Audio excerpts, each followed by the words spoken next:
Bonjour à toutes et à tous, bienvenue à ce webinaire CAP 2030 vers l'ODD 15, la biodiversité en pratique, organisé en partenariat avec l'UNCPIE et avec nos amis de la JEPVA. Alors, premier élément, rapide mise en contexte au sujet du modèle socio-économique. Ce webinaire il s'inscrit plus globalement sur une réflexion de fond.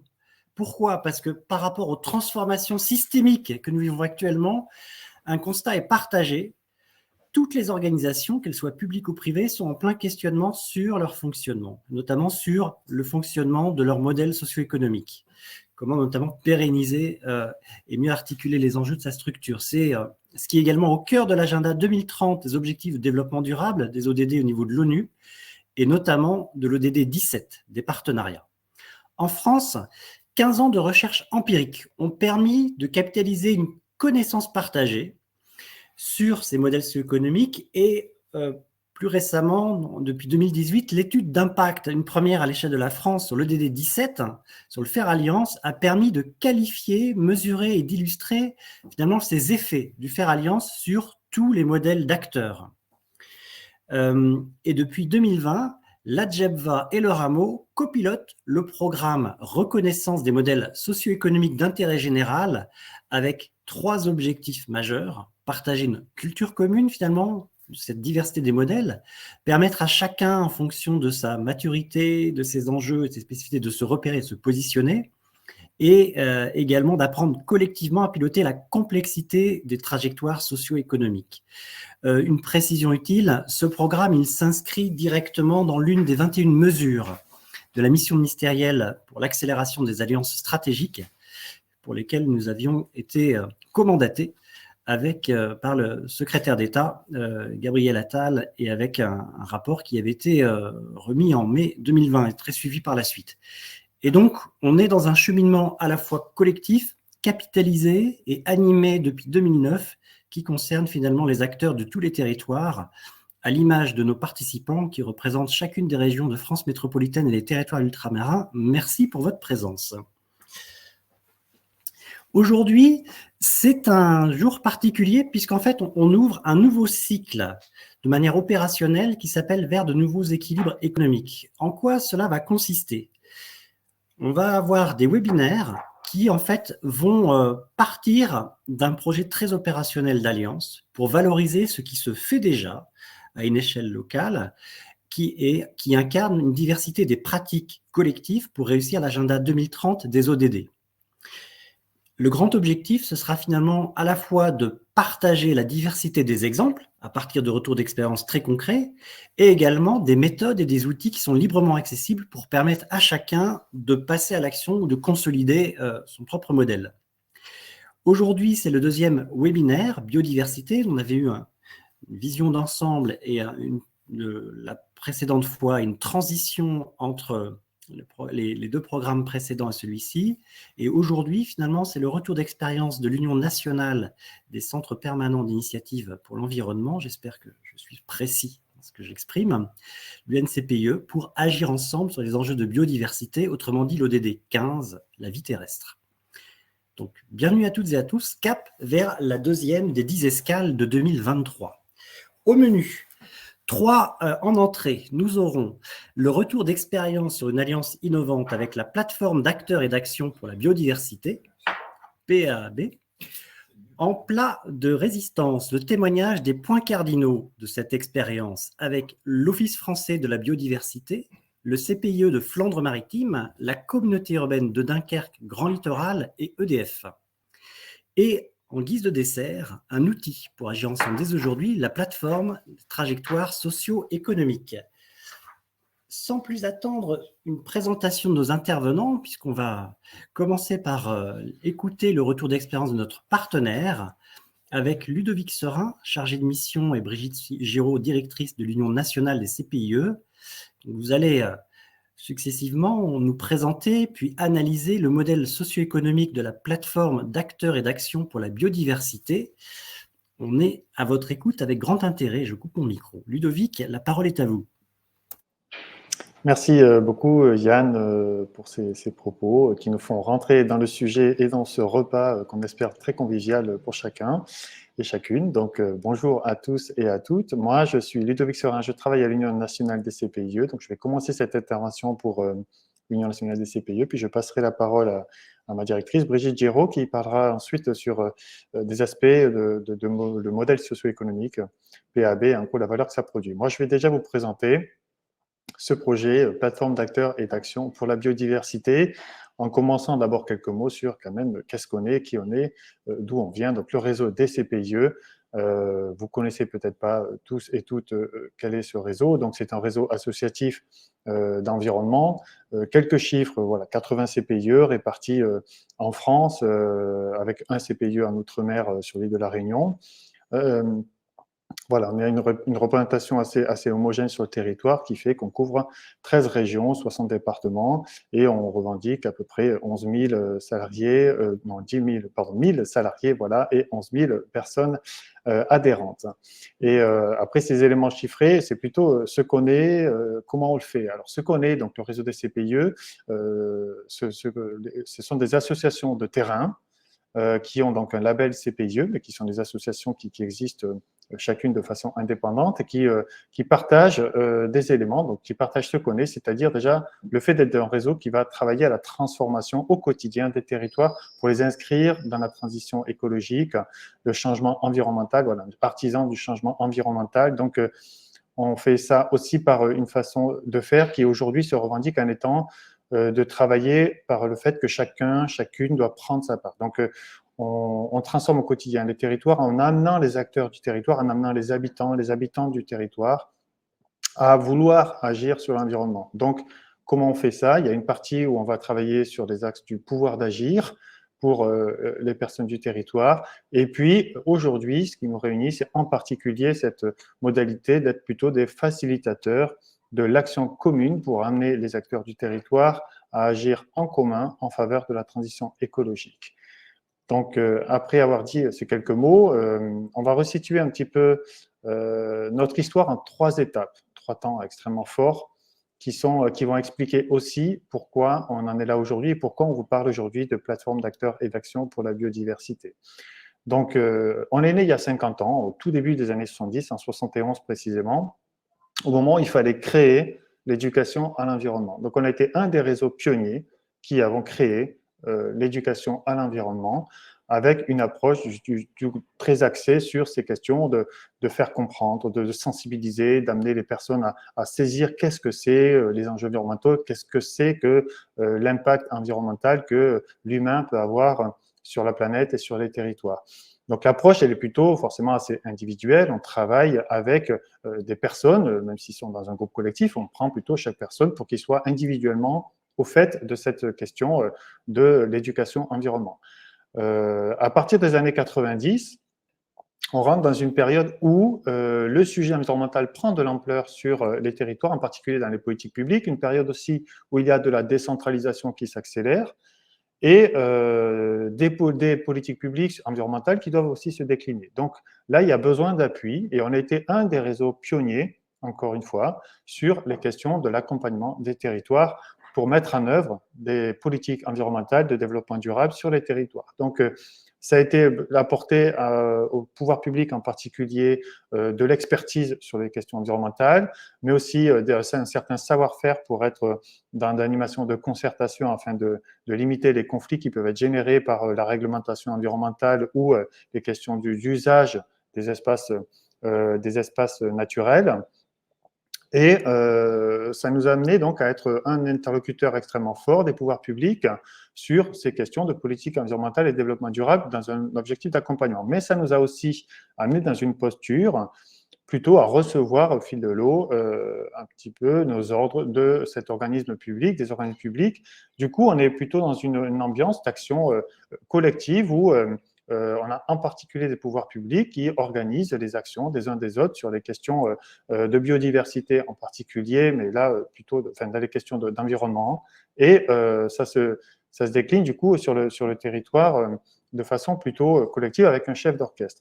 Et donc aujourd'hui, notre troisième temps fort, notre troisième nouvelle époque pionnière, c'est celle qui concerne notre posture de facilitation de l'action commune pour accélérer la transition écologique sur les territoires. Pourquoi? Aujourd'hui, sur les questions environnementales, vous le constatez forcément tous et toutes, les gens, les personnes sont plus éduquées, elles sont conscientes des enjeux.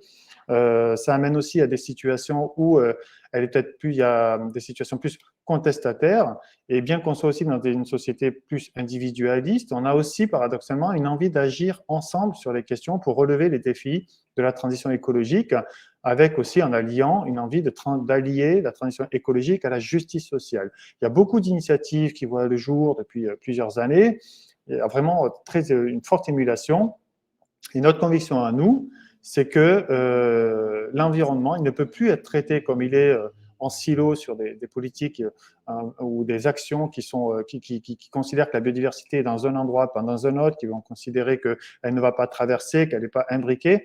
Donc, il faut sortir de là pour avoir plutôt des actions complexes, et d'où le besoin d'avoir cette facilitation d'une action commune où la pluralité des acteurs vont se mettre en ordre de marche pour partager une ambition commune sur la biodiversité, où chacun, chacune et chacun, chaque acteur s'oriente vers une action qui tend vers le même but. Sur la biodiversité, dans le réseau des CPIE, ça nous a amené à avoir aussi donc 3 époques marquantes qu'on peut citer, qui montrent aussi le positionnement du réseau et donc la posture, comment il a été sur le territoire sur ce sujet-là.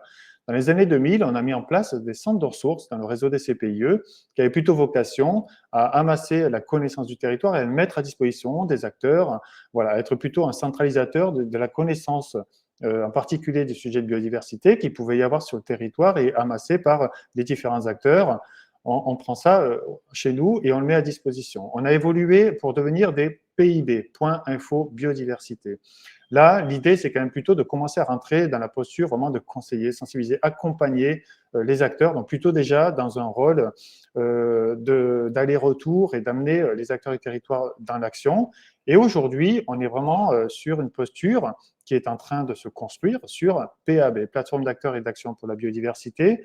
Donc, on est plutôt dans une transformation de posture, puisque là, l'idée, c'est de se considérer sur le territoire comme un acteur qui va vraiment faciliter, catalyser, créer le lien, amener les acteurs à vouloir s'engager sur la question de la biodiversité dans leur action au quotidien, avec cette idée d'action complexe, interdépendante, etc. Et donc, aujourd'hui, on a fait un travail avec PAB, ce projet. On a démarré en 2019. On a fait une première phase expérimentale entre 2019 et 2021. Et cette phase expérimentale, on l'a faite avec 4 CPIE qui ont contribué aux travaux, en particulier le CPIE Flandre-Maritime, donc qui prendra la parole tout à l'heure. Et dans cette phase-là, on a travaillé à se donner corps aussi à cette idée de PAB, puisqu'en 2019, quand on a lancé le projet, on était plutôt dans une ambition, dans une idée, dans un sujet qui se disait il y a une situation sur les territoires, un besoin d'une gouvernance différente du sujet de la biodiversité, et comment ça pourrait prendre corps. Et on est arrivé à ce concept qu'une PAB, donc plateforme d'acteurs et d'action, c'est voilà, une capacité à réunir les énergies publiques et privées d'un territoire pour questionner les relations entre les activités humaines et la nature et agir de façon systémique en faveur de la biodiversité. On peut voir de façon un peu plus peut-être parlante le fait que c'est dans une façon d'agir. Donc, il y a vraiment des démarches plutôt dans l'idée de la co-construction. On va amener les acteurs à vouloir travailler ensemble. Pour cela, il faut forcément un petit peu des lieux, des endroits où on va aussi légitimer la question du débat pour aussi créer de la confiance entre les acteurs. Ça ne se fera pas en disant toi tu fais ça, toi tu fais ça. Il faut aussi qu'il y ait une confiance qui se crée et qu'on ait un débat dans comment est-ce qu'on fait pour relever l'enjeu sur la biodiversité sur les territoires. Et puis, on peut voir aussi des notions un peu d'espace qui sont plus ou moins formalisées, mais en tout cas, une identité spatiale qui donne envie de l'action ensemble, où les acteurs du territoire sont bien ensuite dans l'action en commun sur un même objectif. L'objectif, c'est bien qu'on agit sur les territoires parce que les autres agissent aussi. Je vais maintenant passer la parole à Brigitte pour dire aujourd'hui ce qu'on en sort comme élément de valeur sur les territoires. Merci Ludovic. Alors, vous l'aurez compris, tout d'abord, merci et très heureuse d'être parmi vous. Bonjour à toutes et tous et merci au Rameau d'avoir proposé de construire ce webinaire avec nous. Donc, vous l'aurez compris, nous avons nous avons progressivement mesuré combien il fallait observer les atouts de la façon dont on travaillait ou on regardait la biodiversité dans nos actions, mais également d'en observer les limites et notamment peut-être ne pas seulement faire de la biodiversité un objet d'étude, ne pas seulement faire de la biodiversité un objet de protection stricto sensu, pas seulement faire non plus de la biodiversité un objet d'exploitation pour obtenir des ressources et cela par l'activité humaine. Et donc, la question qu'on s'est posée, c'est comment pouvons-nous ensemble constater quelles sont les interdépendances entre le milieu naturel, le vivant, et l'activité humaine telle qu'elle peut exister sur les territoires et comment ce point-là est vital pour la vie, est vital pour l'activité humaine sur la planète, voire même la présence humaine sur la planète. Du coup, pour incarner PAB, la première question qu'on s'est posée et qu'on a travaillé avec les 4 CPIO expérimentaux de la plateforme d'acteurs et d'actions pour la biodiversité, c'est quelle est la valeur, quelle est la chaîne de valeur d'une PAB. Donc, pour cela, et d'ailleurs j'en profite pour faire un remerciement au passage à nos partenaires de confiance qui nous aident toujours dans ces travaux-là, et en particulier là il s'agit de l'ADASI qui nous a accompagnés pour réfléchir sur cette question-là. Donc vous voyez au centre la valeur finale que l'on cherche à créer, c'est le lien, la création de liens de manière innovante, c'est pour nous la valeur centrale de la PAB. Et la création de liens, c'est celle-là qui va permettre les alliances et les partenariats qui nous animent aujourd'hui. Donc cette création de liens, cette façon d'y parvenir, nous considérons que c'est une valeur centrale, même si aujourd'hui, ce n'est pas forcément celle qui est la plus facilement reconnaissable et en tous les cas identifiable par un certain nombre de partenaires. Alors, pour arriver à cette valeur centrale, eh bien, 4 grands sujets à prendre en compte dans notre chaîne de valeur, 4 grandes composantes de notre chaîne de valeur. Avoir une grande connaissance très fine des acteurs territoriaux. Aujourd'hui, c'est un élément de la chaîne de valeur de notre réseau, puisque c'est un réseau ancré territorialement et qui est implanté pour la très grande majorité des associations depuis fort longtemps, même parfois bien avant d'avoir été labellisé CPIE. Le deuxième élément central pour nous, c'est la capacité à garder une neutralité apolitique, c'est-à-dire c'est pas de la neutralité au sens où on ne nous voit pas, on ne nous entend pas et on n'en pense rien, c'est ce que nous appelons chez nous une neutralité engagée, c'est-à-dire celle qui permet de pouvoir prendre parti quelquefois avec de l'apport d'expertise ou de l'apport de compétences ou de l'apport d'idées à travers un certain nombre de personnes, mais qui est aussi celle qui ne préempte pas les solutions à trouver, mais qui au contraire, comme l'a expliqué Ludovic dans la PAB, va à la recherche du fond de ce que les acteurs concernés ont comme vision du territoire et ont comme problème identifié, la façon dont ils ont envie de les résoudre ensemble. La troisième branche, c'est la capacité de co-construction des réponses aux problèmes d'intérêt commun, c'est-à-dire comment on vient en aide à partir du moment où des problèmes d'intérêt commun ont été identifiés par les acteurs concernés, comment on vient en aide dans cette capacité de co-construction, parce qu'à partir du moment où on a des projets ensemble, eh bien, commence aussi un certain nombre de difficultés pour la mettre en œuvre, pour les piloter et pour gouverner les acteurs qui vont gouverner au sens générique du terme, hein, évidemment, pas à la place des collectivités territoriales, mais pour piloter les acteurs qui vont les mettre en œuvre. Et enfin, le troisième brique que j'aurais pu citer en premier, c'est évidemment la capacité à mobiliser les acteurs concernés en co-expertise.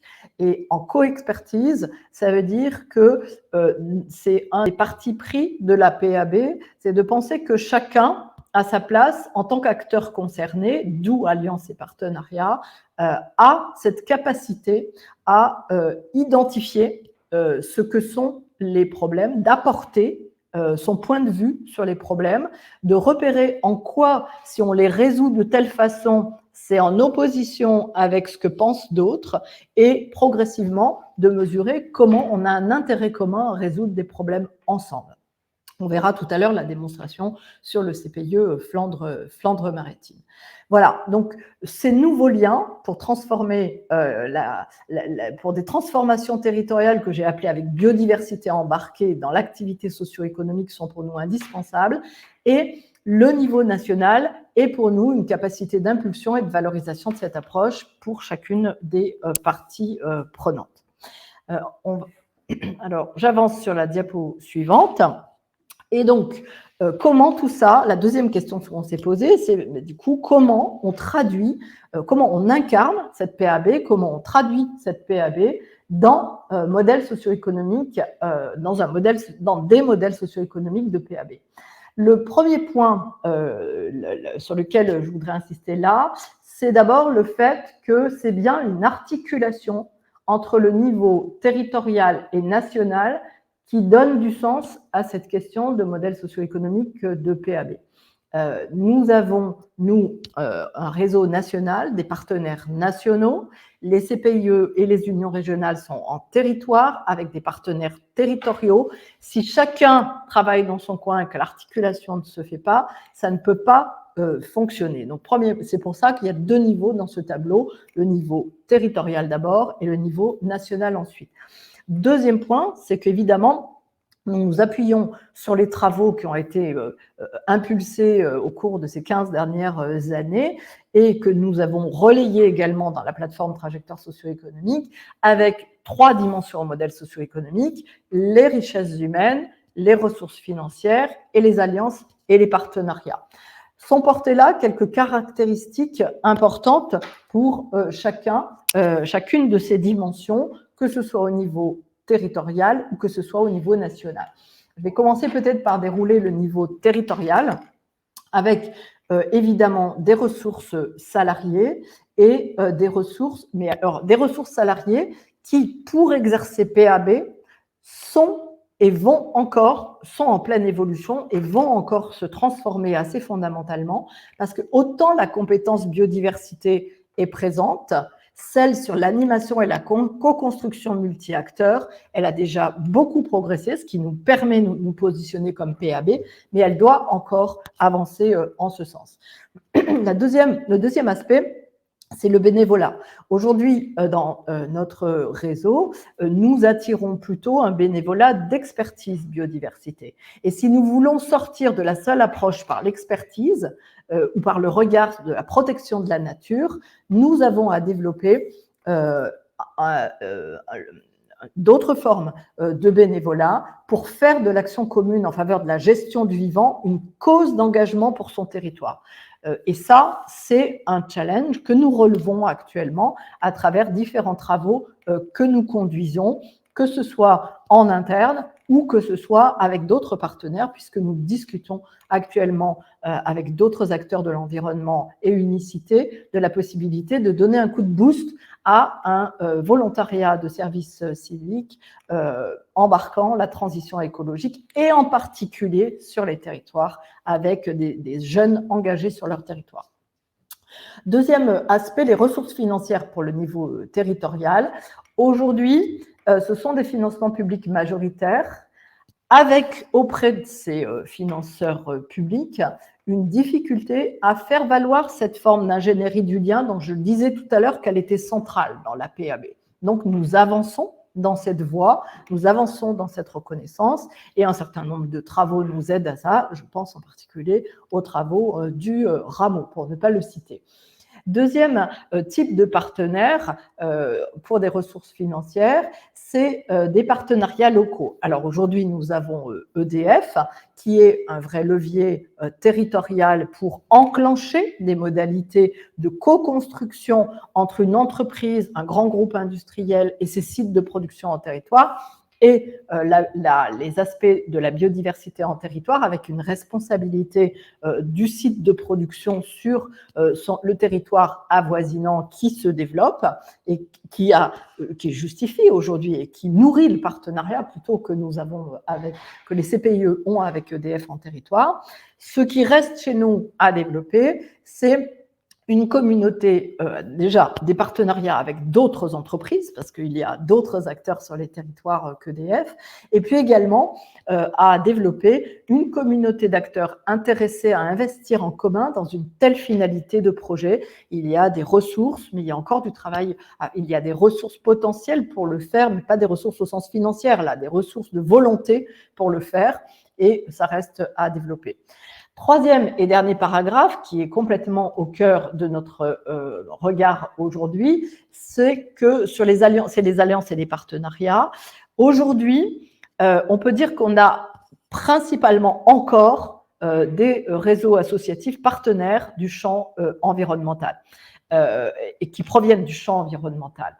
Mais n'empêche que nos PAB qui sont en déploiement seulement depuis 2022, on voit qu'elles sont en discussion, en interrelation, en partenariat, en évolution avec les collectivités territoriales de leur territoire qui progressivement elles-mêmes se mettent dans une posture PAB, c'est-à-dire cette fameuse posture de co-construction, cette fameuse posture partenariale, cette fameuse posture de la collectivité qui impulse les politiques publiques sur le territoire, mais qui peut être membre d'une PAB au titre de sa mission d'acteur public aux côtés d'autres acteurs qui ne sont pas publics et qui reconnaissent que la collectivité n'est pas forcément obligée de tout initier elle-même et de tout piloter elle-même.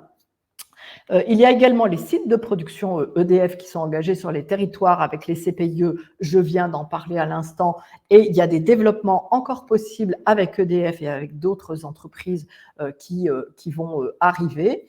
Dès 2023, en tous les cas, on va élargir la nature du partenariat avec EDF sur différents sites de production EDF, et il nous faut développer des partenariats avec d'autres acteurs.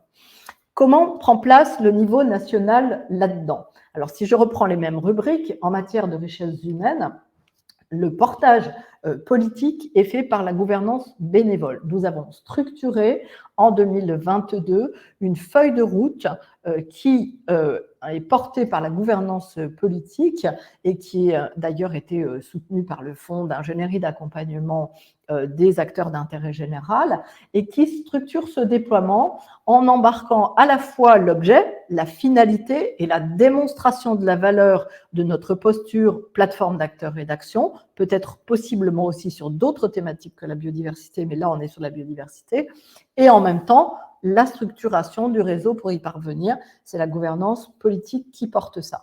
Il y a évidemment un portage stratégique par la direction pour la mise en œuvre de la feuille de route.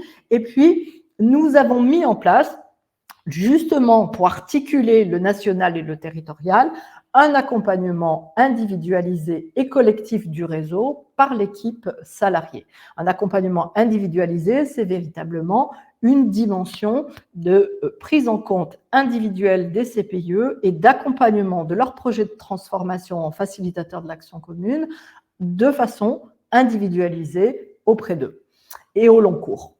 Sur le volet des ressources financières, donc là, ce qui est intéressant, c'est de regarder que sur le volet national, on est déjà dans une transformation.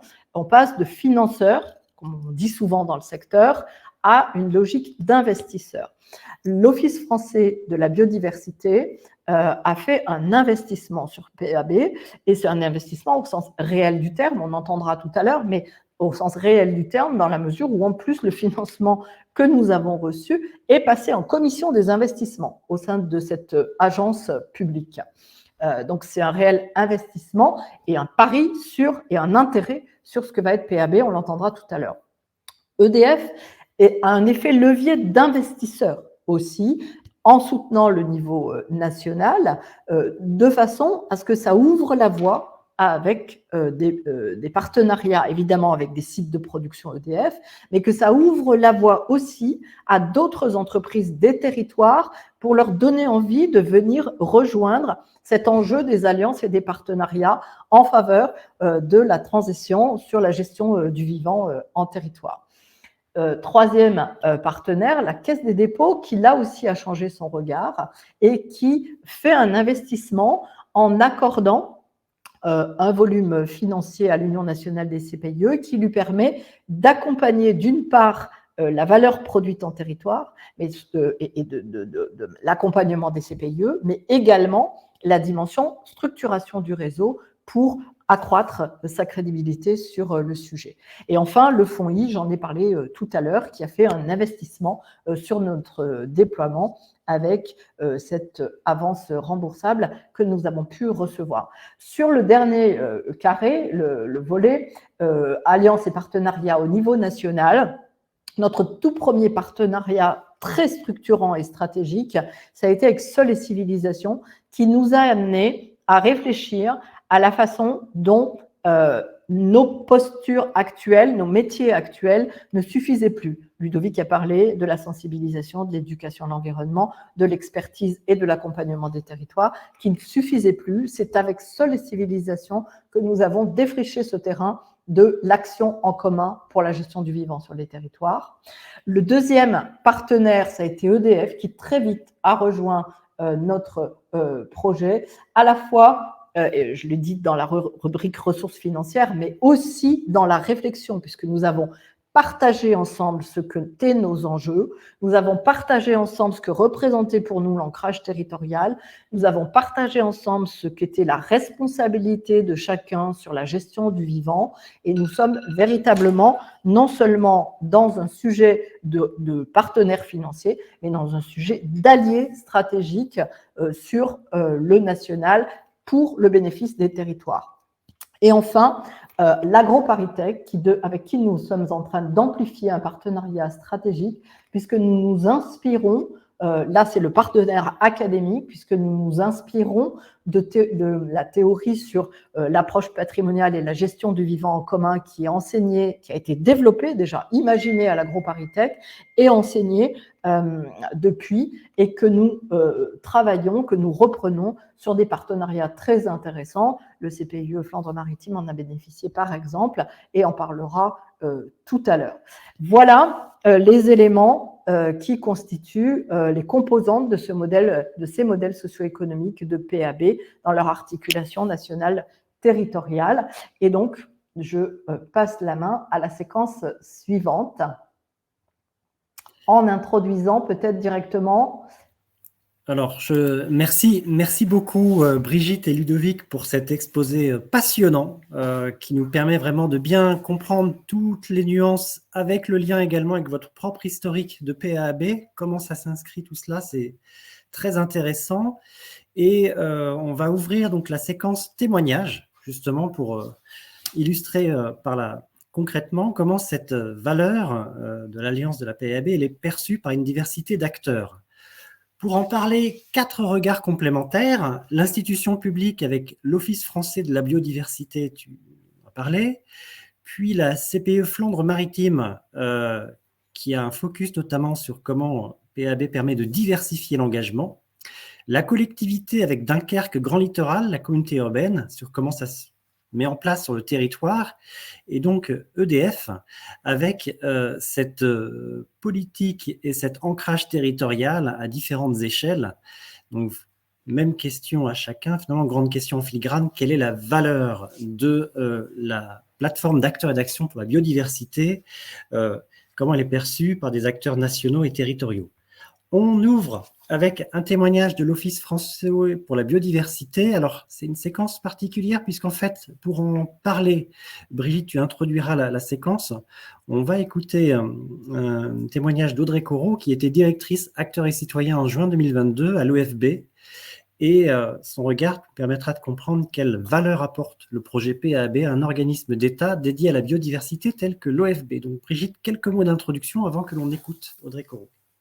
Voilà, juste un mot d'introduction pour expliquer que Audrey n'est pas présente aujourd'hui pour des raisons simples, c'est qu'elle a quitté l'OFB pour aller au ministère de la Transition écologique. Il y a souvent des allers-retours et donc là, elle est dans ce cas-là et en particulier même au CGDD. Et du coup, Audrey était présente à notre congrès. L'OFB aurait souhaité être là aujourd'hui, mais il se trouve que pour des raisons tout à fait qui sont vraiment conjoncturelles, il y a plusieurs changements, il y a des mouvements de postes en ce moment et les acteurs qui sont là n'avaient pas la possibilité malheureusement de se libérer aujourd'hui. En tous les cas, moi, au congrès, dans une table ronde dédiée à notre position de facilitateur de l'action commune, Audrey est venue témoigner de quel était l'intérêt de l'acteur public qu'est l'Office français de la biodiversité, de coopérer en partenariat avec les CPIE. Et nous avons extrait du témoignage d'Audrey les différents éléments sur lesquels elle est intervenue là-dessus. Vous le savez, en termes de biodiversité, on est quand même loin d'être arrivé au bout du chemin. Et on fait sans cesse le constat que les pressions qui s'exercent sur la biodiversité vont croissant, qu'on perd des espèces, que les écosystèmes se raréfient, que l'artificialisation augmente, etc. Les scientifiques réunis à l'échelle internationale au sein de la plateforme intergouvernementale pour la biodiversité et les services écosystémiques nous font le même constat à l'échelle planétaire et accompagnent ce constat d'un certain nombre de recommandations, dont celle de mettre en place des changements en profondeur de nos modes de vie, de nos modes de consommation, de nos modes de production, de nos manières d'habiter la Terre, pour paraphraser Bruno Latour. Et pour nous, PAB, c'est aussi ça, c'est innover pour trouver des manières d'habiter la Terre sur le terrain, à l'échelle des territoires, qui soient, j'allais dire, favorables à la biodiversité, mais même plus que ça, en fait, qui prennent soin de la biodiversité, qui s'appuient sur celle-ci et qui puissent en faire un levier du développement des territoires, un levier du bien-être des populations de ces territoires et qui mettent au cœur des dynamiques locales cette question du lien non seulement entre êtres humains, mais entre les êtres humains et la nature. Donc ça, pour moi, c'est le fondement en termes de valeurs, en termes d'objectifs qu'on partage avec vous sur ce projet-là et qui nous a amené à vous soutenir. Après, quand on pousse un cran un petit peu plus loin, évidemment, ce projet, il fait aussi écho à nos stratégies européennes, nationales, en faveur de la biodiversité, qui encouragent le développement de coalitions multi-acteurs, qui disent toutes maintenant, c'est quelque chose de vraiment très très clair, que les collectivités locales, que les agriculteurs, que les entreprises, que tous les acteurs doivent s'engager et que c'est à une échelle aussi à la mesure de leur bassin de vie, de leur périmètre, que cet engagement va être pertinent. PAB, c'est aussi un projet innovant qui est en phase avec du coup l'approche qu'on porte au sein de l'Office français de la biodiversité, de mobilisation de la société dans son ensemble, avec tous les acteurs, avec les acteurs et les citoyens sur ces sujets-là. Et puis, ce qui nous intéressait aussi, c'est le côté, on va faire évoluer la posture du réseau, on va faire évoluer le positionnement des CPIE pour s'adapter au changement de la société, à cette nouvelle manière de créer du lien pour mieux répondre aux enjeux de l'urgence climatique et environnementale. Et la question de la posture du facilitateur, que j'ai abordé brièvement tout à l'heure, et de comment est-ce qu'on se place en posture d'écoute, en posture de cœur de réseau, en tout cas, où l'objectif, c'est vraiment de travailler ensemble à un projet commun. Cette posture-là, elle nous semble vraiment intéressante dans ce contexte de changement transformateur, de changement en profondeur qui est vraiment nécessaire. Le travail que mènent les CPIE va permettre d'amplifier avec les PAB dans les territoires la capacité, j'allais dire, à faire émerger des projets. Pour moi, les PAB, c'est aussi le terreau de l'émergence de cette mobilisation, c'est la facilitation du projet et cette intelligence collective que vous stimulez sur les territoires, ça permet de construire des projets à la fois ambitieux et réaliste. Et ça, c'est vraiment très, très important pour qu'ensuite ces territoires s'appuient, comme je le disais tout à l'heure, vraiment sur la biodiversité pour accroître leur résilience, pour accroître leur capacité à travailler avec le vivant. Pour moi, ce sont vraiment de belles synergies que nous pouvons construire ensemble entre cette initiative engagée pour la nature et les CPE via les PAAB.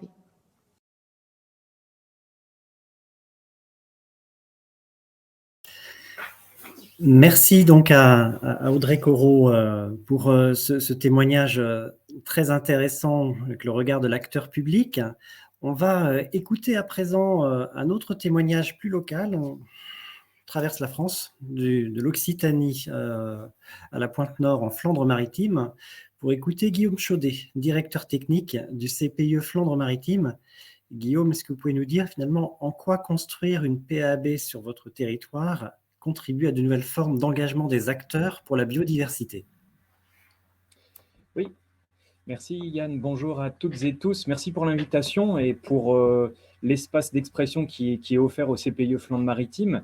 Je vais essayer de ne pas être redondant avec ce qu'ont dit Ludovic et Brigitte en introduction de leur présentation, mais plutôt d'essayer de donner la partie locale et avec notre vision à nous sur notre territoire.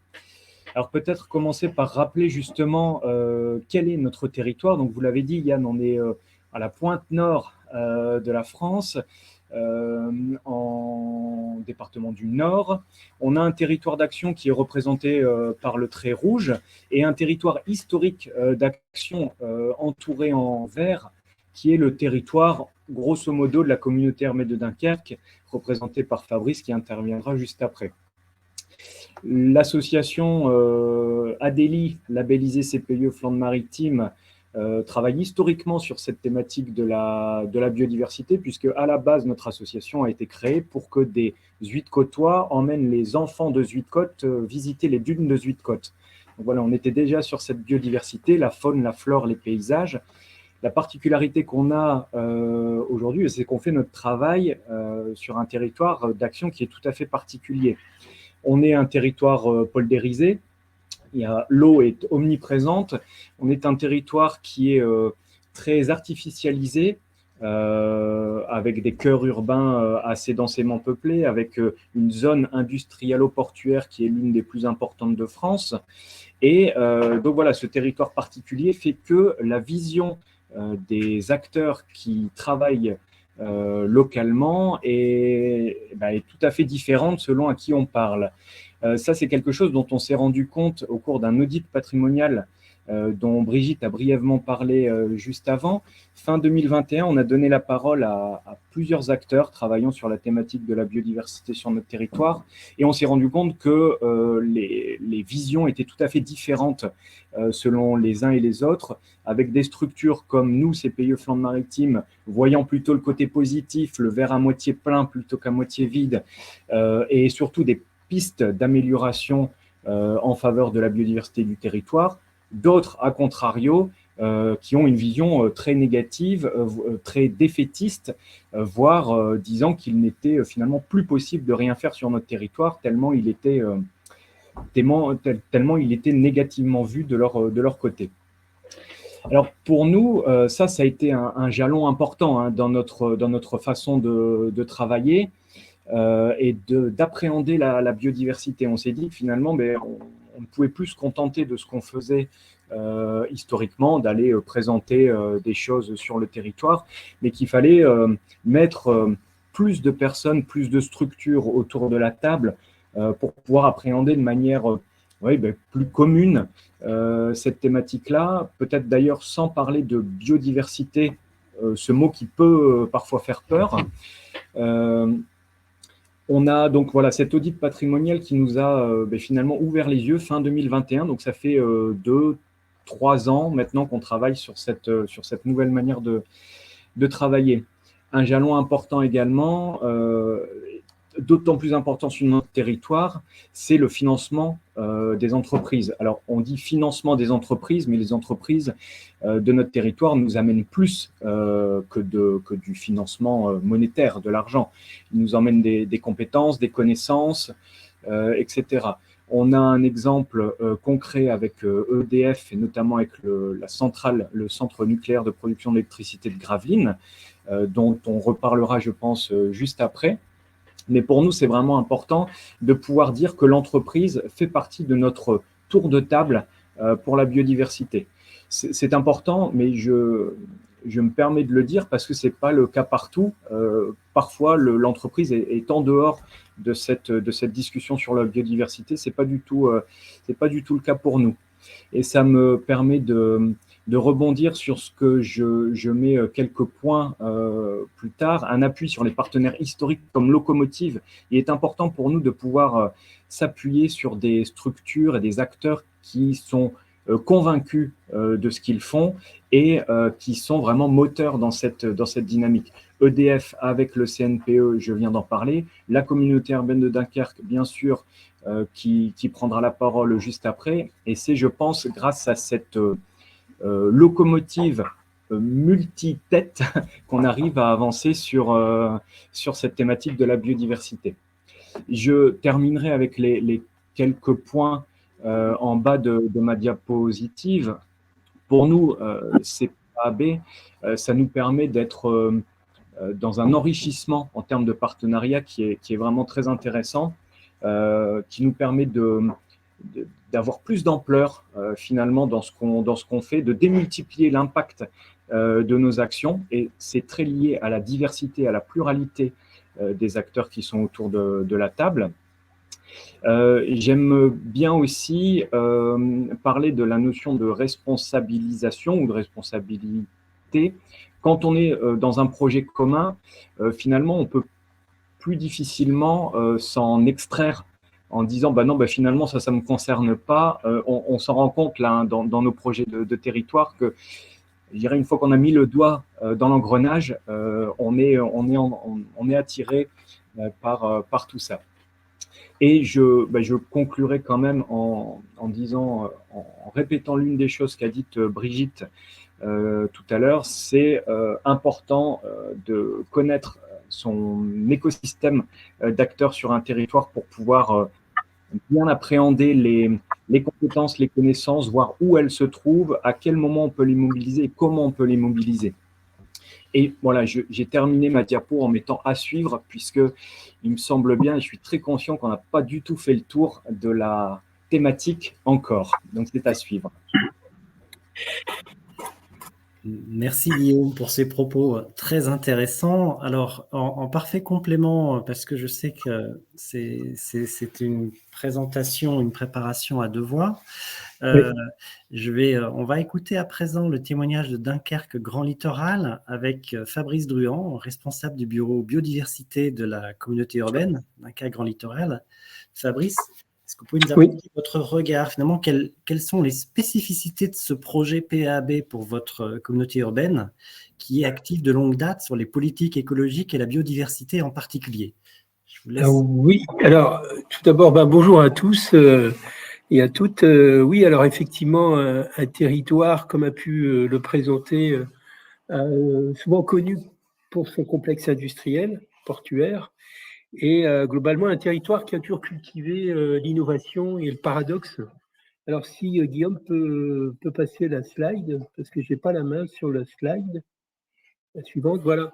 Merci. Donc un territoire, oui, effectivement, qui cultive ce paradoxe, et ce n'est pas depuis hier, hein, parce que quand on voit depuis 1974, on va dire le premier schéma directeur, qui a permis de créer un ensemble de paysages et de milieux naturels, qui sont aujourd'hui qualifiés de milieux naturels. C'est très lié en fait à l'installation de la zone portuaire, et la création de la communauté est d'ailleurs très liée à cette arrivée après-guerre, dans les années 50-60, de cette zone portuaire, parce que les élus de l'époque se sont dit il va se passer quelque chose sur le territoire, on ne sait pas trop quoi, on aura sûrement un afflux de public, mais il faut qu'on s'organise. Voilà, c'était les discussions de cette époque. Et ce qui est intéressant à souligner, c'est que dès la création de la communauté, il y a eu cette volonté de créer un service d'aménageurs qu'on a appelé à l'époque cadre de vie. Donc, on est, faut remettre toujours le discours dans les années 70. D'autant plus intéressant que dans les communautés urbaines, la compétence espace vert, espace naturel n'est pas une compétence obligatoire. Donc, ça a été vraiment une volonté forte des élus de l'époque de créer ce service. Alors, une prise de conscience déjà à l'époque que le paysage serait bouleversé, hein, parce que la zone portuaire il faut se le dire, a détruit quand même plus de 1000 hectares d'espace naturel. Je pense qu'aujourd'hui, on aurait du mal à le faire en bord de mer. Mais très vite, on a su préserver la fameuse dune de Zuidcote que Guillaume parlait à l'instant. En fait, tous les massifs dunaires de l'est de Dunkerque, dans les documents d'urbanisme et notamment dans le premier schéma directeur, ont été préservés de toute urbanisation, de toute activité. Voilà. Donc, ça, c'était important de le dire. Et pour compléter ce réseau d'espaces naturels qui représente quand même à peu près plus de 1000 hectares, de façon volontariste, et sur la carte, on voit avec les couleurs rouges et bleues, ce sont des espaces que le territoire a créés. Voilà. On a aménagé plus de 1000 hectares d'espaces, de grands espaces de nature, qu'on appelle sous ce vocable-là, et avec notamment une volonté de créer un poumon vert à l'est de Dunkerque qui relie la Flandre intérieure sur le littoral, et par un ensemble d'espaces qui représentent deux gros espaces, un espace boisé de plus de 400 hectares qui s'appelle le Bois des Forts et une ancienne sablière qu'on a transformée en base de loisirs, plus de 150 hectares. Voilà. Donc, cette volonté a été forte de créer ces espaces et cette période a duré à peu près une vingtaine d'années où on a été surtout des aménageurs. On a planté le décor, comme on le dit souvent, qui a permis notamment au CPIE de trouver des lieux de pédagogie. Hein. Ça aussi, c'est intéressant parce que tous ces espaces sont ouverts au public. Et il faut savoir que les générations post-2000, pour eux, par exemple, le Bois des Forts, c'est un espace naturel parce qu'ils l'ont toujours connu. Et donc, ça aussi, c'est intéressant de ne pas perdre la mémoire et on échange souvent sur des thématiques d'animation, d'expliquer que l'homme a su façonner un paysage. Voilà. Donc, essentiellement, pendant une bonne dizaine d'années, des aménageurs, et j'ai envie de dire, c'est des transitions qui se font naturellement, il n'y a pas de coupure, il y a eu ce service, cette direction, qui était surtout un aménageur et qui s'est pris comme compétence de devenir gestionnaire de ces espaces. Voilà, parce que avec le temps, on a vu que ces espaces commençaient à s'enrichir en termes de biodiversité. Et voilà, donc on a développé des plans de gestion, des objectifs de gestion, ce qui nous a permis aujourd'hui de créer notre fameuse strate verte et bleue du territoire. Voilà. Donc c'est tout un ensemble d'espaces comme ça qui représente à peu près 2000 hectares sur le territoire. Et puis, les années 2010 sont arrivées. 2010, c'était l'année européenne de la biodiversité. Et je pense qu'il fallait à ce moment-là, on sentait que les milieux se développaient, on sentait qu'il y avait une diversité. Et là, on s'est entouré d'un groupe d'experts en termes de biodiversité, qui sont le Conservatoire botanique, par exemple, de Bailleul, le groupe ornithologique et naturaliste du Nord-Pas-de-Calais à l'époque. Hein. En fait, bref, des experts reconnus par les services de l'État. Et avec eux, on s'est dit, c'est quoi les enjeux de notre territoire en termes de biodiversité? Donc, c'est à partir de ce moment-là qu'on a commencé à améliorer la connaissance floristique et faunistique de notre territoire. Et quand je parle de territoire, ce n'est pas uniquement dans les espaces naturels, c'est vraiment le périmètre du territoire. Ça veut dire qu'avec ces experts de biodiversité, et d'ailleurs les conventions continuent de nos jours, où on continue à améliorer la connaissance. Et avec le CPIE, d'ailleurs, on anime les prémices d'un observatoire, j'ai envie de dire. Et là, je bascule parce que l'heure tourne et les 5 minutes, c'est très rapide. Je dirais qu'il y a eu cette création de ce bureau local de biodiversité qui est une continuité parce qu'aujourd'hui, on est dans l'anticipation et le territoire continue de s'équiper, de s'aménager. Et on a quand même pas mal de projets qui demandent un accompagnement sur le volet études d'impact, études d'incidence, dérogation d'espèces protégées et ainsi de suite. Voilà. Donc ce bureau d'études a été créé en septembre 2022, donc c'est très récent. Et son objectif, c'est vraiment d'accompagner l'aménagement du territoire sans négliger nos potentiels écologiques et notamment éviter de banaliser notre paysage. Voilà, en gros.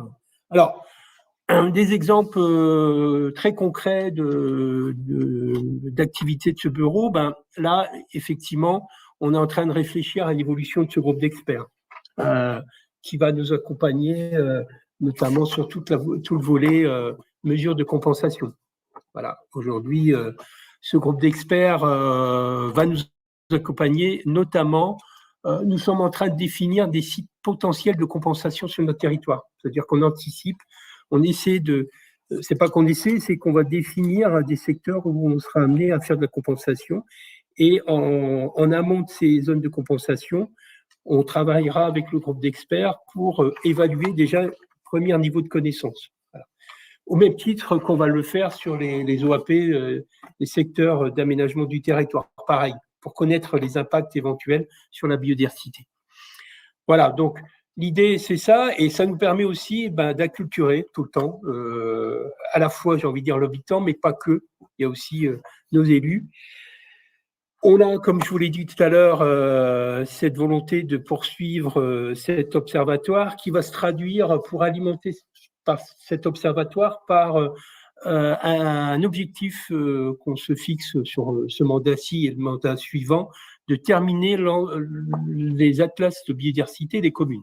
Voilà. On a à peu près 5 ou 6 sur le territoire, on est 18 communes, on a un objectif d'accompagner les communes avec le CPIE pour finaliser ces atlas. Donc, comme je l'ai expliqué tout à l'heure, un nouveau service, j'ai anticipé sur des outils et d'aide à la décision. C'est tout simplement accompagner, par exemple, nos collègues qui sont amenés à réviser les documents d'urbanisme, de travailler avec eux à leur côté pour leur donner la connaissance sur certains secteurs qu'on aurait imaginé d'aménager, de dire ah oui, effectivement, mais voilà la valeur de ce secteur, ce qui permettra de faire des choix entre des secteurs à aménager et d'autres à préserver. Et puis, comme je l'ai dit, accompagner les porteurs de projets sur la séquence éviter, réduire, compenser. L'idée, c'est vraiment de continuer d'être dans l'innovation, d'anticiper, d'être en phase avec les problématiques qu'un territoire comme le nôtre peut être soumis. Voilà. Et puis un exemple très concret. On voulait terminer par un exemple très concret d'un aménagement dans le cadre d'une compétence que la communauté, c'est la GEMAPI, gestion des risques et prévention d'inondation. Et pour des raisons, je dirais, de protection du polder, parce que le polder est juste derrière la ville de Dunkerque, enfin tout le cordon dunaire. Et, nous avons été amenés à remettre du sable, réensabler une partie de la plage de Malo pour préserver des digues. Et sur ces espaces créés par l'homme, on a vu arriver le grand gravelot, un oiseau emblématique de notre territoire. Et avec nos collègues en charge de s'occuper de ces problématiques GEMAPI, on les accompagne pour préserver à la fois ces espaces de gravelot. Voilà, donc c'est un exemple parmi tant d'autres de l'application du BLB. Et sur cette opération spécifique, le CPIE est un acteur important pour nous parce qu'il assure, notamment dans certaines périodes de l'année, au moment de la reproduction, des permanences sur site pour expliquer au grand public les jours d'influence qu'il y a des secteurs où on évite d'y pénétrer pour que le gravelot puisse faire sa reproduction. Du coup, ça permet de sensibiliser tout un public sur la biodiversité du coin de la rue, comme je dis souvent. On a souvent des discours sur une biodiversité en disant mais ça ne me concerne pas, c'est ailleurs. Donc là, l'objectif, c'est vraiment de sensibiliser le public sur les espèces dont le territoire a une certaine responsabilité, le gravelot et d'autres espèces. Voilà. Donc on est vraiment sur une pédagogie liée à une activité de préservation, de gestionnaire. Et je pense que c'est aussi un autre volet que les CPIE doivent développer, c'est le conseil, l'accompagnement et la pédagogie envers des collectivités qui n'ont pas forcément ces compétences. Voilà. Merci Fabrice pour cette intervention très claire et ce tour d'horizon aussi historique finalement, qui a bien repositionné la manière dont votre communauté urbaine s'est penchée sur la biodiversité avant d'agir très concrètement aux côtés des CPIE. Pour conclure notre tour de table, j'ai le plaisir d'accueillir à présent EDF avec Cécile Logier. Cécile, vous êtes directrice environnement et prospective à la division production nucléaire d'EDF. En quoi, finalement, pour le projet d'action commune sur la biodiversité, a-t-il un effet d'ancrage territorial pour un groupe industriel tel que le vôtre ?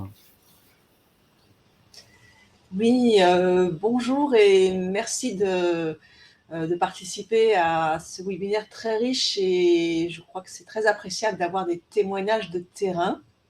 Ah, alors voilà, merci.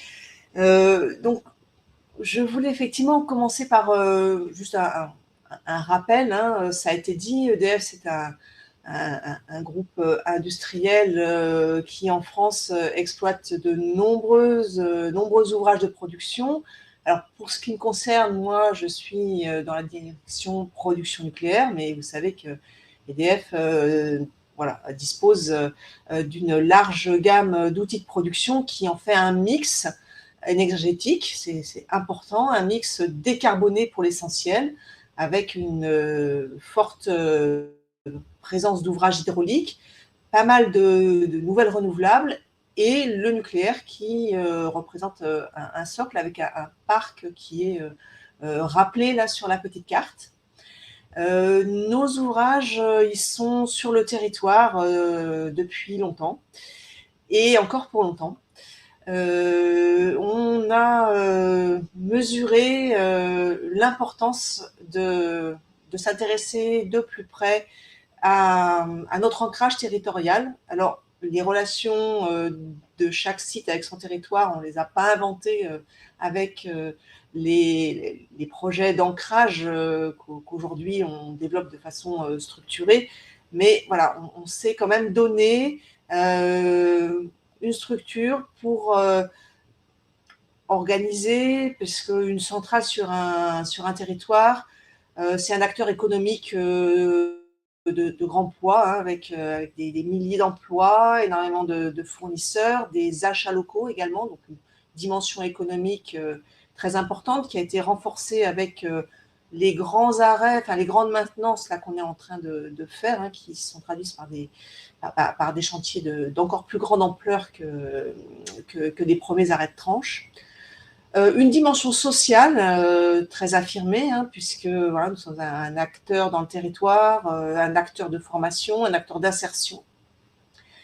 Et plus récemment, parce que c'est quand même quelque chose qui est arrivé un peu plus récemment, on s'est dit il y a un troisième pilier sur lequel il faut que l'on investisse et qu'on investisse plus et qu'on investisse un peu au-delà de nos barrières, de nos barbelés. C'est l'enjeu environnemental. Voilà, la nature et la biodiversité. Donc aujourd'hui, l'ancrage, sont ces trois piliers. Mais ce qui... alors moi, je m'occupe bien sûr plus du troisième sur l'environnement, donc c'est de ça dont je vais plus parler. Ce qui est vraiment caractéristique, c'est que dans matière de biodiversité, on ne peut pas faire ça tout seul. Voilà. Il nous faut des partenaires. Des partenaires parce que d'abord c'est pas même si on a des services spécialisés, on n'a pas forcément toutes les compétences en interne, donc on a besoin d'appui, on a besoin de conseils, Et puis, on a besoin de liens parce que, voilà, ça se passe un peu sur nos sites, mais beaucoup autour de nos sites. Donc, parmi les partenaires avec lesquels on travaille au niveau d'EDF, on a une grande tradition avec des partenaires dans le domaine de la biodiversité, comme l'Union internationale pour la conservation de la nature, ou la Fédération des conservateurs d'espaces naturels, ou le Muséum, ou la NPO. Enfin, voilà, on a pas mal de partenaires qu'on avait au niveau, je dirais, national. Et parmi ces partenaires, il y en a un, bien sûr, qui est complètement à l'honneur aujourd'hui, qui est l'Union nationale des CPIE, sur lequel on a capitalisé et on a fait évoluer notre partenariat compte tenu de la proposition qui nous a été faite, parce que l'UNCPIE est venu nous voir en disant « ça fait longtemps qu'on travaille ensemble ». Mais on est en train de faire évoluer voilà, notre façon de prendre en compte la biodiversité sur les territoires en travaillant sur les alliances, sur les plateformes. Et ça nous a beaucoup plu. Donc, progressivement, on a construit. Alors, ça se construit à la fois au niveau national, parce que EDF et l'UNCPNUE, effectivement, on a cette symétrie d'organisation. Hein. On a des niveaux au niveau national, des capacités d'animation, donc on se parle. On a bâti les orientations principales. Mais ce qui est important, c'est de faire émerger des partenariats au niveau territorial, voilà, comme c'était très bien décrit dans le tableau commenté par Brigitte. Donc, au-delà de la première carte où vous aviez l'implantation des sites nucléaires, en fait, j'ai superposé voilà, les sites ou les régions sur lesquelles on a des partenariats locaux qui sont en cours d'évolution et qui sont en construction, mais certains qui existent depuis fort longtemps. Et puis, il y a aussi une dimension régionale. Vous avez un petit cercle vert là pour le cas de la région Rhône-Alpes. On a aussi cette légion régionale qui peut jouer un rôle intéressant. Donc, l'un des plus anciens de nos partenariats avec les CPIE, il se trouve que c'était effectivement Flandre-Maritime. Un partenariat de plus de 10 ans qui effectivement avait démarré. Alors on retrouvera ce qui a été dit sur voilà, à l'époque, dans les années 2010, c'était plutôt le point info biodiversité hein, qui a été développé. Et puis avec l'audit patrimonial qui vient d'être évoqué, ça a été vraiment, je dirais, l'action significative qui nous a vraiment amené à, je dirais, concrétiser et comprendre l'intérêt du changement de posture hein, pour intégrer les parties prenantes. Et donc, vous retrouvez exactement le petit schéma. Moi, j'ai juste recopié le petit schéma qui a été présenté juste avant par Guillaume. C'est pour vous montrer que voilà, on adhère complètement à cette évolution et cet intérêt des maillages multi-acteurs. Moi-même, j'ai participé à cet audit. J'étais interrogée, ainsi que nos collègues de Gravelines.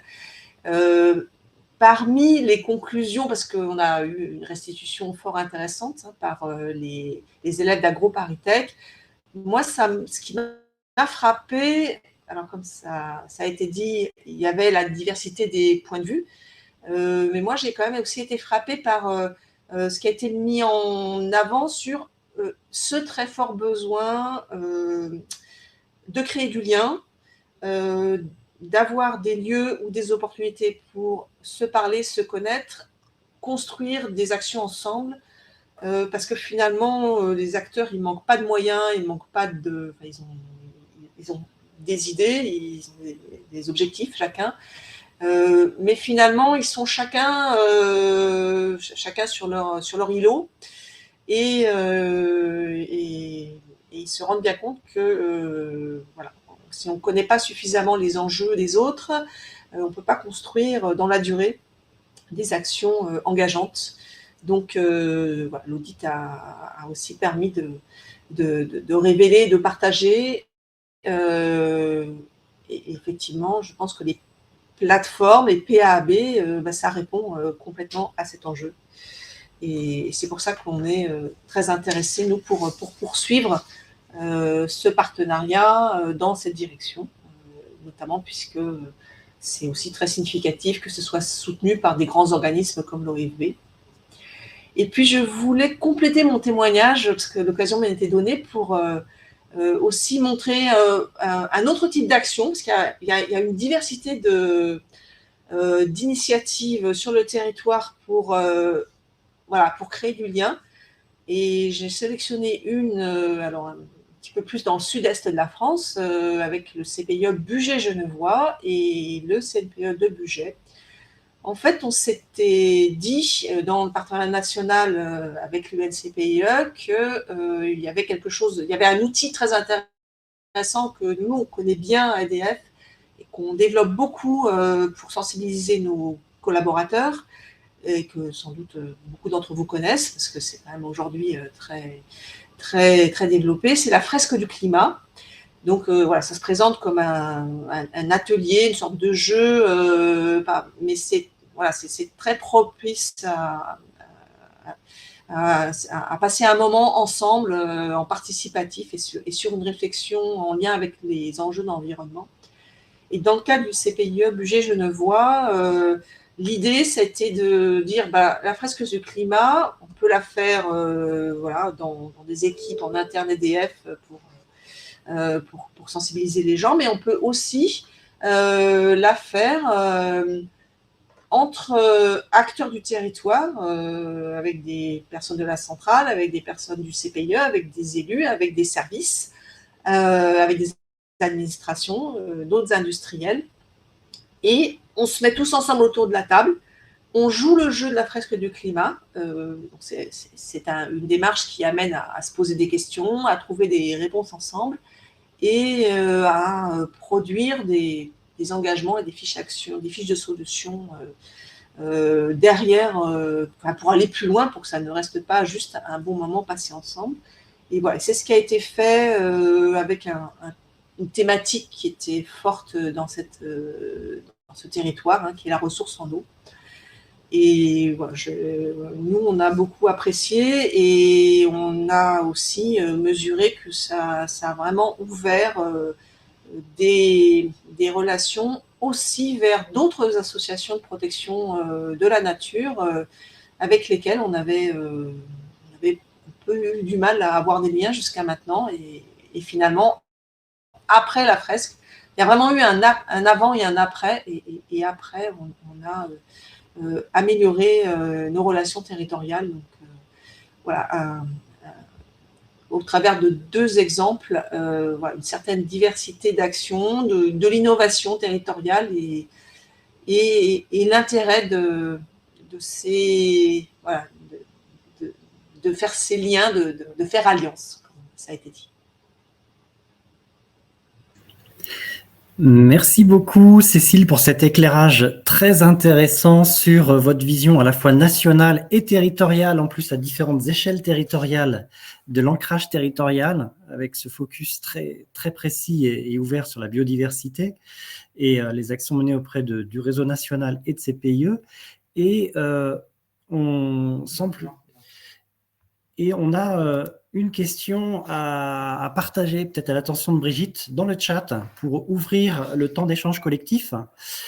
Frédéric Ravel-Sibillot nous dit que se positionner comme facilitateur, animateur de co-construction autour de la biodiversité d'un territoire pose la question de l'implication des autres acteurs et associations de la biodiversité présents sur ce territoire. Donc, peut-être une réaction par rapport à cela et la manière dont vous impliquez d'autres têtes de réseau, finalement, dans la réflexion. Oui, je veux bien intervenir sur ce sujet, répondre, ça serait un bien grand mot, mais intervenir sur ce sujet. En fait, justement, ce qui nous occupe dans cette réflexion qu'on a conduite sur plateforme d'acteurs et d'actions pour la biodiversité, c'est justement pas la question des concurrences locales, ni même le fait de forcément se dire, dès qu'une tête de réseau fait quelque chose, l'autre doit nécessairement le faire, au risque que sinon on se concurrence. Pour plusieurs raisons. La première, c'est que nous avons, dans le champ de l'environnement, on a un peu tendance à tous nous confondre, mais en fait, on n'a pas les mêmes métiers. La LPO, par exemple, a des compétences que nous n'avons pas. La Fédération des parcs a évidemment des compétences que nous n'avons pas, et a un champ et un objet d'action que nous n'avons pas.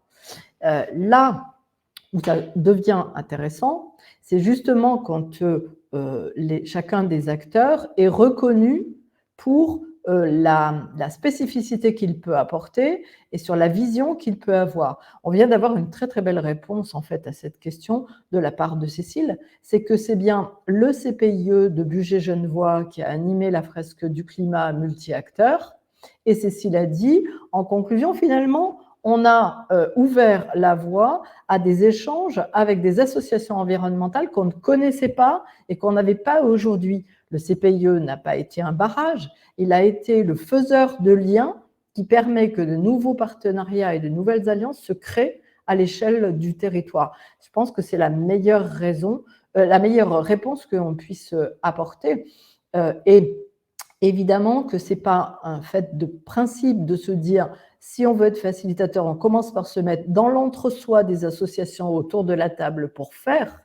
C'est plutôt comment, dans l'action concrète et dans la recherche avec les acteurs concernés sur un territoire, comment on va chercher la position de chacun, comment on va chercher la vision de chacun, comment elle rentre en résonance avec la vision de l'autre et comment on peut progressivement sentir. Donc nous, on s'inspire beaucoup des méthodes pratiquées à l'AgroParisTech, je l'ai déjà dit, mais comment progressivement on peut sentir qu'on va avancer vers la définition non seulement d'un problème à résoudre ensemble, mais qui est d'intérêt commun. Et on pourrait même dire en matière de biodiversité, qui est vitale pour chacune des parties. Et là, à partir de là, on peut commencer à construire. Et là, peuvent rentrer en scène dans leur champ d'action, parce que ces pays n'ont pas vocation à faire à la place d'eux, mais là, peuvent rentrer en scène, chacun avec les compétences qu'il va avoir pour venir aider les acteurs concernés à mettre en œuvre les actions qu'ils ont identifiées, avec l'appui de différentes formes de ressources dont on a abondamment parlé jusqu'alors. Voilà, c'est ça qui me semble intéressant dans cette dimension-là. Merci pour cette observation très claire. Alors, on va avoir un temps d'échange assez concis de regards croisés qui va être modéré par Charles Benoît pour aller plus loin finalement, entre vous-mêmes. Merci beaucoup et effectivement, très passionnant débat. Alors, je vais rebondir sur cette dernière intervention de Brigitte Giraud, faiseur de liens, c'est-à-dire non pas de concurrence, mais au contraire de valorisation de chacun. C'est bien d'ailleurs cet élément-là que l'on retrouve dans l'étude d'impact de l'ODD 17 en pratique, dont le cahier de recherche conclusif a été publié récemment par l'Institut pour la recherche de la Caisse des dépôts, que vous pouvez trouver en ligne. Alors, si on reprend juste très rapidement le chemin que nous venons de parcourir ensemble, l'OFB nous dit que la question, finalement, de cette alliance n'est pas moins que d'innover pour habiter la Terre. Ce n'est pas rien comme déclaration d'intention.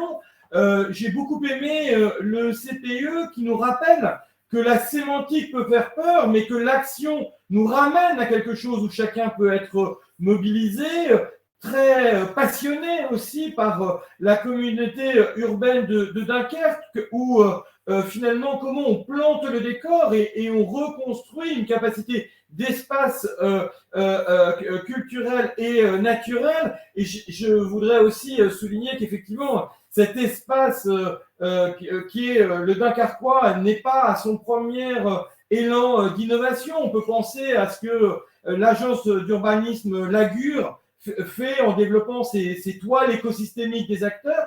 On voit bien que cette capacité-là est une spécificité territoriale que les collectivités territoriales maîtrisent avec grand talent. Et puis enfin, nos amis d'EDF nous rappelant qu'aujourd'hui, l'enjeu est peut-être moins de se questionner directement sur les moyens que sur les espaces pour sortir de nos îlots communs et finalement pour faire des liens là où ils ne sont pas intégralement faits.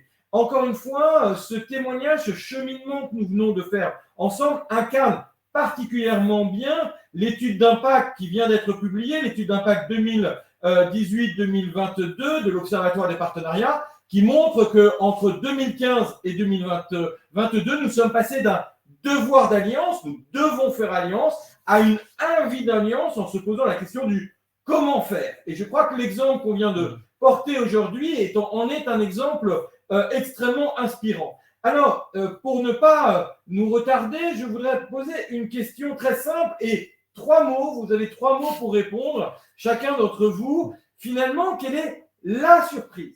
Quel est l'élément que vous n'attendiez pas, que vous avez capté grâce à ce cheminement commun? Et encore une fois, comme vous n'avez que 3 mots, il faut bien réfléchir à ces 3 mots.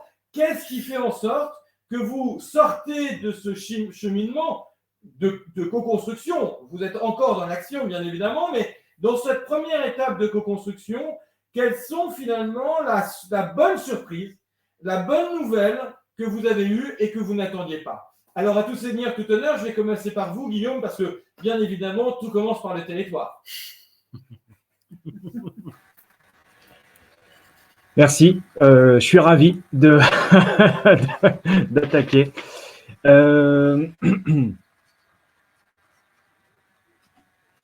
Et je dirais, alors je joue le jeu, hein. Diversité,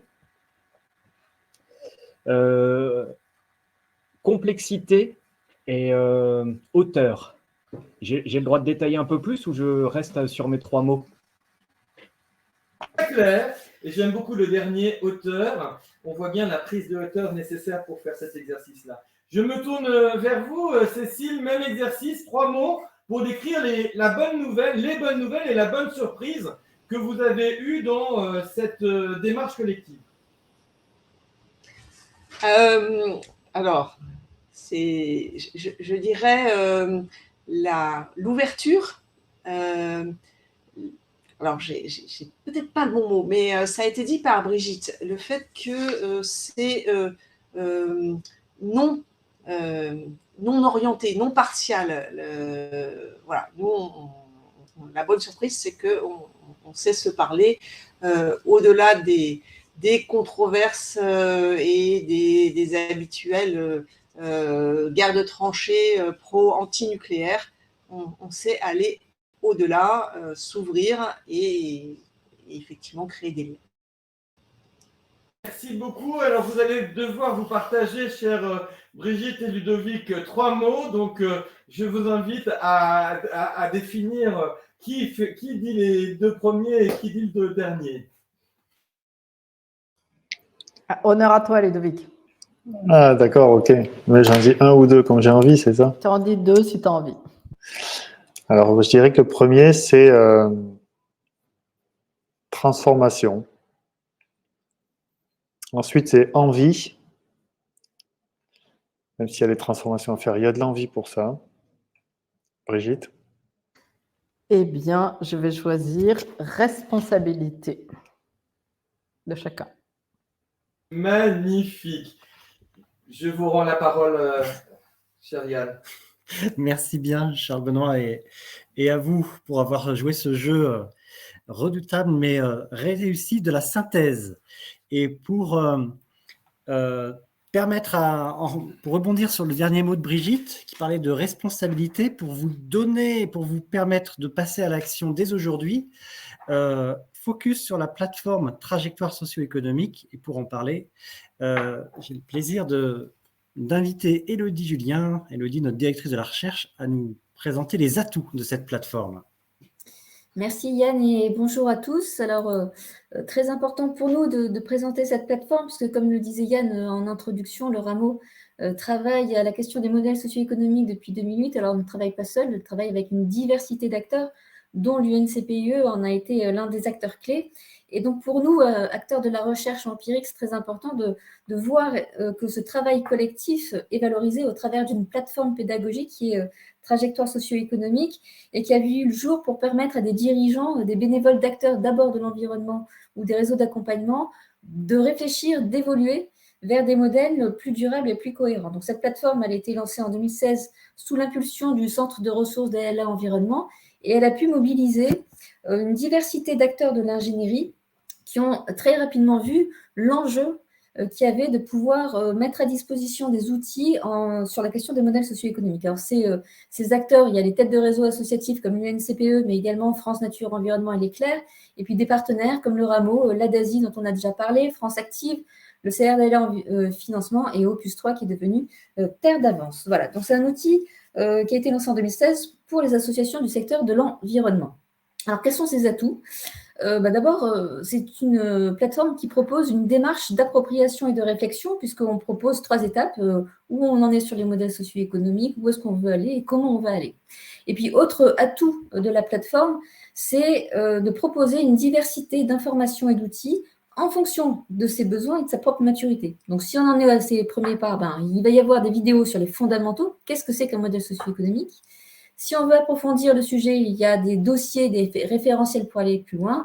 Et si on veut vraiment creuser et passer à l'action, il y a des fiches outils et des vidéos. Donc, vous avez sur cette plateforme une multiplicité d'informations et d'outils qui permettent à chacun d'agir.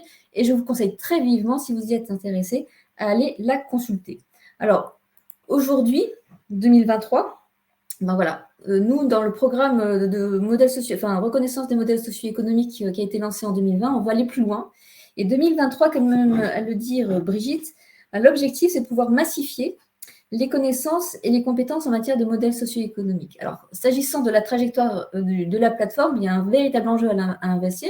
Ça va être un actif qui va être apporté au commun et qui va s'enrichir tout au long de l'année, puisqu'on va élargir la question du secteur à d'autres domaines d'action. Donc, ça ne sera plus une plateforme dédiée aux acteurs de l'environnement, mais à tout domaine d'action.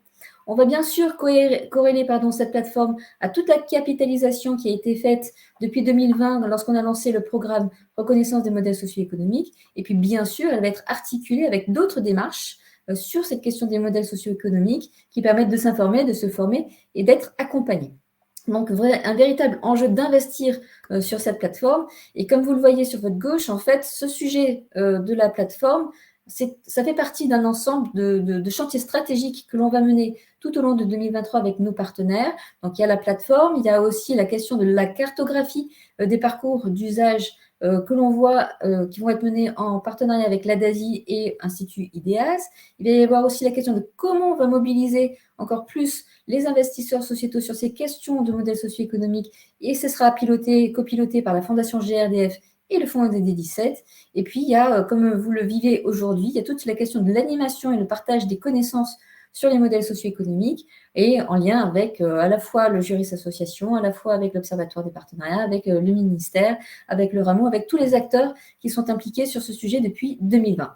Donc, en conclusion de cette petite présentation, cette plateforme, elle a vocation à s'enrichir. Aujourd'hui, elle est déjà très riche d'un ensemble de ressources et d'informations et évidemment, on vous incite très vivement à aller la consulter et notamment à suivre son actualité puisqu'elle va évoluer tout au long de l'année. Voilà Yann. Merci beaucoup Élodie. Très clair, concis et qui donne déjà des perspectives à toutes et tous pour 2023. Vous en saurez bien sûr plus dans le courant et surtout sur la fin de l'année. Prochaine escale de notre cycle de webinaire CAP 2030 vers de nouveaux équilibres économiques. On vous invite à creuser l'articulation entre l'ODD 4 et l'ODD 17 puisqu'on parlera d'éducation le jeudi 16 mars avec la Maison de l'Apprendre qui est implanté sur Lyon Métropole, donc à proximité de l'un des territoires qui a été évoqué par Cécile. Et on vous invite à venir découvrir le retour d'expérience de la Maison de l'Apprendre pour agir ensemble sur les enjeux d'éducation. Un très grand merci à toutes et à tous, et en particulier aux intervenantes et intervenants qui, je pense, vous ont apporté des informations précieuses au service de vos propres pratiques. Très bel après-midi. Merci beaucoup à toi, Yann. Merci beaucoup. Au revoir, merci à tous. Au revoir. Merci à l'équipe Merci du au Rameau. Rameau. Au revoir.